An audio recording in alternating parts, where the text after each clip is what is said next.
Narensradatta's complete Dharma Schizophrenia Psychology. Look, Narensradatta is one of the biggest case studies I've ever had the misfortune of being assigned to by decentralized power, auto-spontaneously self-assembling and self-organizing, and free-form unbounded nature world. This guy is perhaps the most massive case of Dharma schizophrenia I've ever seen. He hates the medical society, works his whole life for the medical society, does so due to belief in the immortal discarnate spirit in the human being, so is essentially half Christian, like his stolen wife from his murdered brother, but considers himself a staunch Hindu, to the point he planned a large Hindu family. India is the next superpower, World Revolution India, based on purely genetic and genocidal racism of every man has a different nature.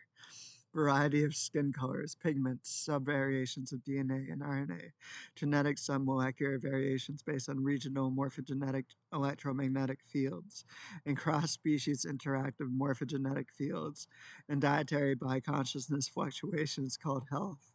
Internalized plant consciousness in the body, and internalized chemical consciousness in the body, interfused, better called sentience. At the same time, he spends every day talking about sweetness. You must remember to be soft in this harsh world, or else you simply forget. An attempt at poetry through tears, because I called him a poet as a bumbling zebra mirror joke, trying to figure out why this guy was so sure he had something to say to me, more than anyone else, or what his essential motivation is.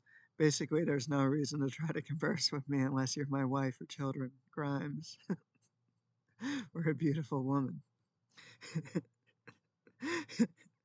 Then he considers himself a man of rational sense, materialism, dogmatic materialism, header for his dissertation on Neoplatonic atomism.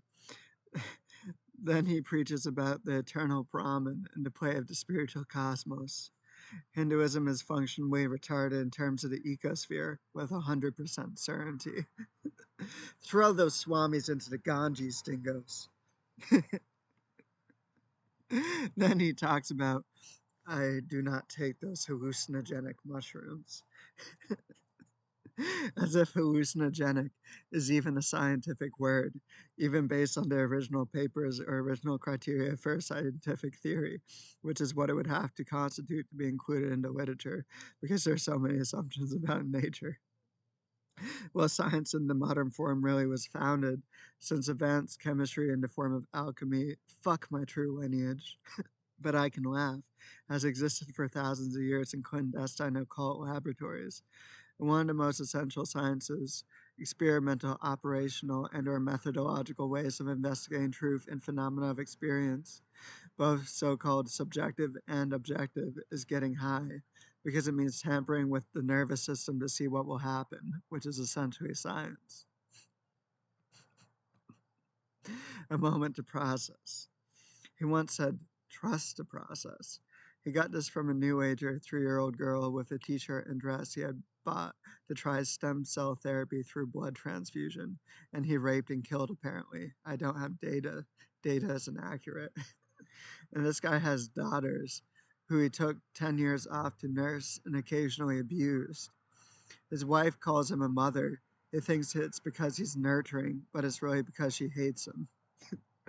He considers himself a brilliant chemist, but is also trying to rip off a 31-year-old hippie dropout's preliminary academic work as we speak, just to have an Indian man represent the field. At the same time, he's devastated that I blocked his ass. On his ass, he's gay. He doesn't have a cock, very likely. So he wants to discipline a young slimy with his idiot bride, who shouldn't be too enthused that I randomly supported her by making it clear he hits her every day because she's a handler. But he says this earth is so beautiful every starry night back in his yard while he's drunk.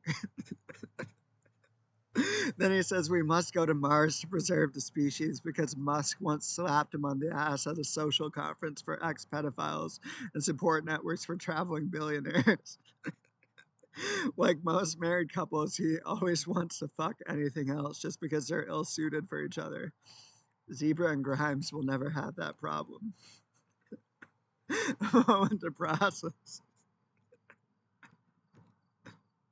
Speaking of process, this guy helped design and synthesize military poisons for a low-grade militia in Bangladesh, and then recourse their formula to Adderall XR and IR in the 1970s. His contribution being a low-grade poison. Then he says on Facebook, with pictures of his beloved animals, that he's so worried about this winter, I cannot go out. Too cold, I'm old. Not to drink wine or smoke cigars. Look, he refuses to try psilocybin, despite immense medical data that can even cure cancer, alongside particular sub-brews of ayahuasca from the southern Amazon. He preaches about being there for your neighbor. Then he says certain cures are only for the gods and goddesses. Which, despite the fact that he literally, perhaps until this very moment, believes in thousands and thousands of Hindu deities, he still actually perceives this as a metaphor for aristocrats and high achievement learners of the higher class, based on snuffy, stuffy superiority born out of a high performance, highly competitive IT market in a capital city. And one thing he misconstrued that I just said, just because it allowed him to transceive his perceptions and and his lives symbolically, which he wrote in a perverse BDSM love letter he thankfully never sent me, since I never found him or any man attractive.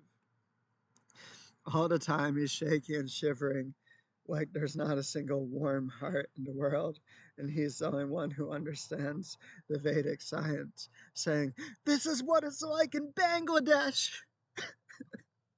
At the same time, he says a woman needs a real man, by which he means he was certain that a few random dying ex-wives of former co-workers appeared to be totally smitten and in love with his gallant features during the last moments of their lives.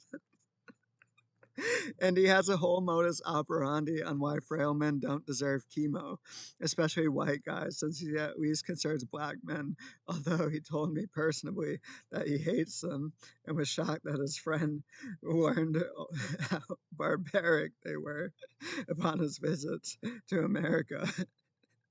Still heroic enough, even though he told me he hates them once again. Trying to pimp me out to a local gangster in Aberdeen to avoid comeuppance for selling my dad's liver or planning to, based on this idea. And basically, he tries to guru young men by being ambiguous to their secret mentalities over Facebook, which a bunch of gay predators immediately assume is about me because they're predatorily horny to build up the tension, hoping some young boy will increase his years by energetic transfer according to a mistranslation of Patanjali's Yoga Sutras on the corpse pose, in conjunction with shock and misinterpretation of the fact I went into it in 2017. And he hates animals. He fucks his sheep, which is why he barely, if ever, posts them on Facebook. But it's not consensual because he uses a metal hot prod, mostly because he's mad about his totally voluntary castrated state. Not that you can consensually fuck another species, which you were not designed to do. Despite all this, he thinks human beings are the superior intelligence.